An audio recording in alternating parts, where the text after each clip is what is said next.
Hello everyone, welcome to your own channel Reskill Upskill. Today's subject is Child Development and Pedagogy. We will be revising Piaget's Theory Part 1 and then we'll be continuing today. So let's start. So let's recapitulate Piaget's Theory Part 1. Piaget was a Swiss psychologist who gave the theory of cognitive development. He believed that the children and adults think in the different ways. He gave three components which include schemas, stages of adaptation and stages of development. Schemas का मतलब है thought patterns. जैसे हम कह सकते हैं कि बच्चे करंट नॉलेज को और पास्ट एक्सपीरियंस को ऑर्गेनाइज करके किस तरह से किसी प्रॉब्लम को सॉल्व करते हैं, that is schemas. Next is stages of adaptation. Adaptation का मतलब हम कैसे किसी चीज के साथ फैमिलराइज होते हैं. उसके आगे 3 पॉइंट्स है: एसिमिलेशन, एकोमोडेशन, इक्विलिब्रेशन और डिसइक्विलिब्रेशन. एसिमिलेशन का मतलब है हम कैसे अपने अंदर जो है वो नॉलेज को एब्जॉर्ब करते हैं. एकोमोडेशन का मतलब है हम कैसे किसी न्यू नॉलेज से अपने अंदर चेंजेस लेके आते हैं, अपने एक्शंस के साथ अपने एक्शंस में चेंजेस लेके आते हैं, दैट इज एकोमोडेशन. फिर आते हैं स्टेजेस इक्विलिब्रेशन की या फिर डिसइक्विलिब्रेशन की. अब अगर बच्चा जो है अपने प्रेजेंट स्कीमास के अकॉर्डिंग किसी सिचुएशन को डील कर रहा है, that is the stage of equilibration. This stage gives motivation to the child. अब अगर उसके प्रेजेंट स्कीमास के अकॉर्डिंग वो न्यू सिचुएशन में डील नहीं कर पा रहा है, that is the stage of disequilibration. Jean पियाजे के 3 कंपोनेंट्स में से अब हम थर्ड कंपोनेंट की बात करने वाले हैं, स्टेजेस ऑफ डेवलपमेंट. पहले 2 कंपोनेंट्स के बारे में हमने बात कर ली है. First was schemas and second was stages of adaptation. अब आगे है स्टेजेस ऑफ डेवलपमेंट, जिनको भी फर्दर सब पार्ट्स में डिवाइड किया गया है. First is sensory motor stage, pre operational stage, concrete operational stage and formal operational stage. सबसे जो पहली स्टेज है डेवलपमेंट की, that is sensory motor stage. ये भी 6 फर्दर सब पार्ट्स में डिवाइडेड है. हम सबसे पहले बात कर लेते हैं फर्स्ट पार्ट की, दैट इज रिफ्लेक्सेस. ये एज होती है 0 to 1 मंथ की. इसके बीच में बच्चा जो है बिना सोचे उनसे जो एक्शन हो जाता है, that is known as reflexes. जैसे कोई बहुत जोर से आवाज हो जाती है तो बच्चे की बॉडी जो है थोड़ा सा झटका खा जाती है, दैट इज रिफ्लेक्सेस. वो जो एक्शंस उससे हो जाते हैं इन वॉलंटरली, दैट इज रिफ्लेक्सेस. उसके बाद आते हैं प्राइमरी सर्कुलर रिएक्शंस. वो होती है हमारी 1 से 4 मंथ्स की स्टेज. इसमें जो है बच्चा सेंसेशन को कोऑर्डिनेट करके नई नॉलेज को एक्सेप्ट करने लग जाता है. इसमें उसके न्यू स्कीमास जो है डेवलप होने लग जाते हैं. जैसे बच्चा जो है एक्सीडेंटली अपना जो है अंगूठा चूसने की कोशिश, मतलब उससे हो जाता है, and then he likes it and he repeats the action. That is why it is called circular reaction. It keeps on repeating. बच्चे को वो अच्छा लगता है तभी वो उसको बार बार रिपीट करता है. उसके बाद आ जाता है secondary circular reaction, that is from 4 to 8 months. उसमें जो है बच्चा ज्यादा फोकस होके इंटेंशनली रिपीट करता है एक्शन को. प्राइमरी सर्कुलर रिएक्शंस में उससे एक्सीडेंटली कुछ हुआ एंड ही लाइक्ड इट, उसके बाद उसने उसको रिपीट किया. लेकिन सेकेंडरी सर्कुलर रिएक्शंस में वो इंटेंशनली कुछ करता है और उसको फिर बार बार करके उसका जो है प्लेजर लेने की कोशिश करता है.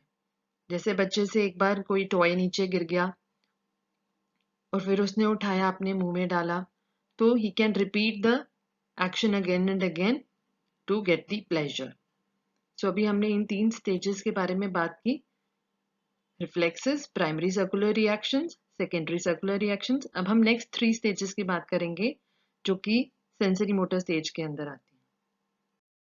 हम पियाजे की 3 कंपोनेंट्स में से थर्ड कंपोनेंट की बात कर रहे हैं, स्टेजेस ऑफ डेवलपमेंट. और स्टेजेस ऑफ डेवलपमेंट में हम फर्स्ट स्टेज की बात कर रहे हैं, sensory motor stage.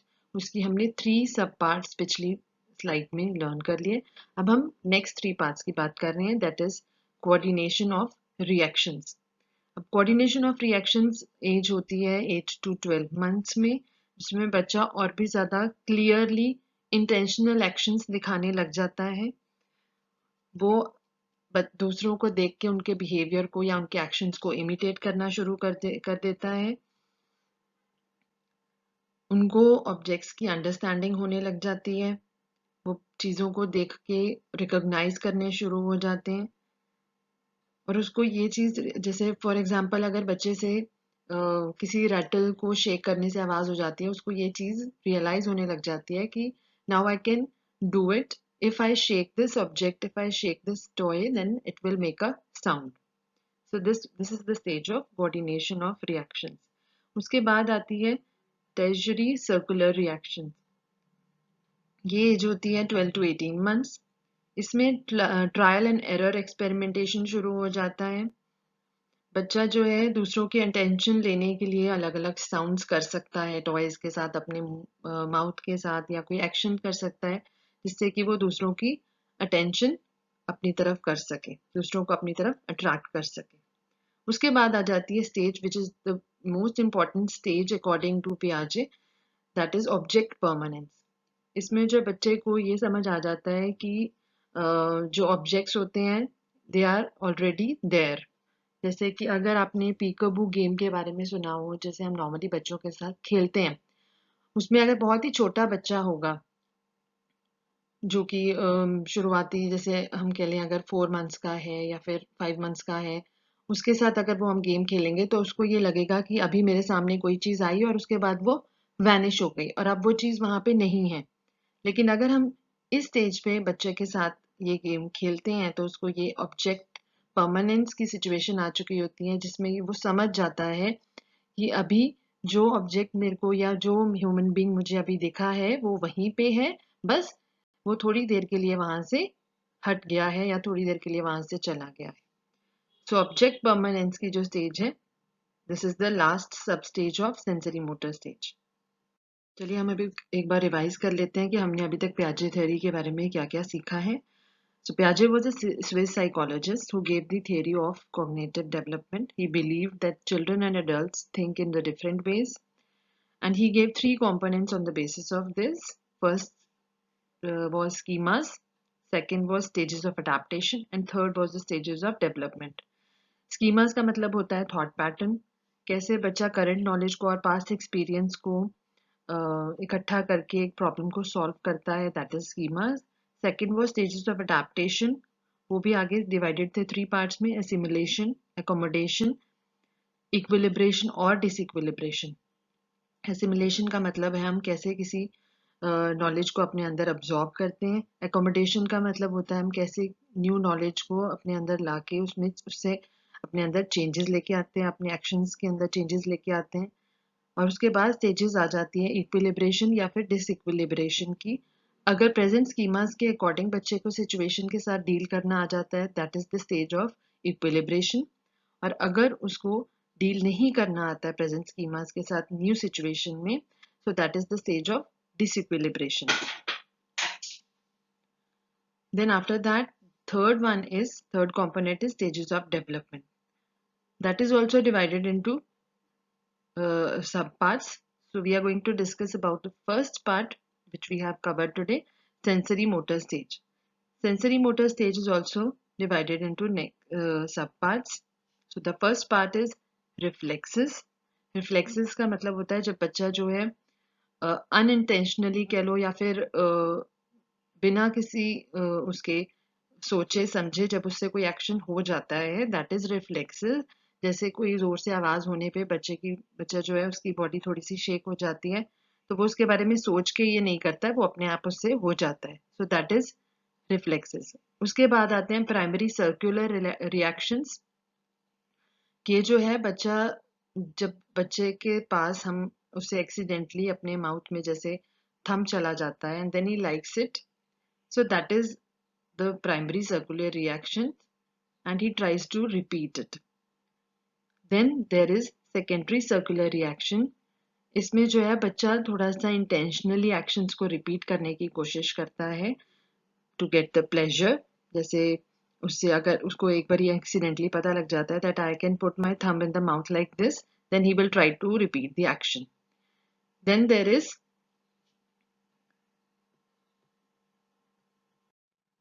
is coordination of reactions stage.